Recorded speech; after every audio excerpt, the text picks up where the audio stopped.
Trending ang pakulo ng isang coffee shop sa Rizal kung saan pwede mong ilibre ang kahit sino kahit hindi mo kilala. Para bigyan ng mukha ang balita, Mobile Journal, Jazz Paredes.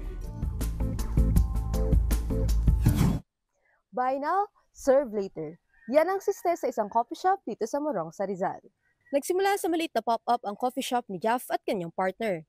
Ang pangalan na Pintig Brew, hango daw sa kanilang pagiging pet lovers. Kada may makikita kaming stray, siyempre pumipintig yung puso namin para makatulong sa simpleng paraan.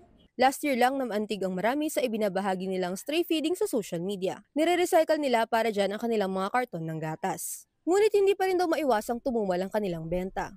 Sa isang follower nila nanggaling ang idea sa suspended coffee. Sila mismo yung nag-suggest na they will support us through virtual order. So hindi lang po malasakit para sa mga stray dogs and cats sa lansangan, kundi itong ginagawa namin is para sa mga tao din na deserving na makainom. Siyempre, hindi naman lahat afford.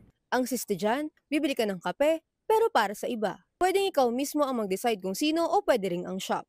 Choice mo na rin kung magpapakilala ka o anonymous. Kadalasang napipili ay tricycle driver at delivery riders. Nung i-cover ko ang storyang to, ang ika-23 suspended coffee na ibibigay nila Jaff at kanyang barista na si Kier ay isang anonymous iced matcha latte. Ang napili nila, si Tatay Jason, isang tricycle driver. Sir, meron po kasi na bumili sa amin na bibigay ito namin sa mga taong deserving. So kayo napili namin, matcha latte po.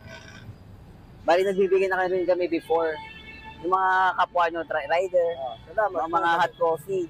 Masaya, di ko inakalang nabibigyan ako, di ko in-expect na magkakaroon ako ng ganito. Isang blessing ito sa akin. Gusto mo rin ba ng ganitong paraan ng pagpapasaya? I-message lang daw ang Pintig Brew sa kanilang Facebook page. Mobile Journal, Jazz Paredes po, hatid ang mukha ng balita.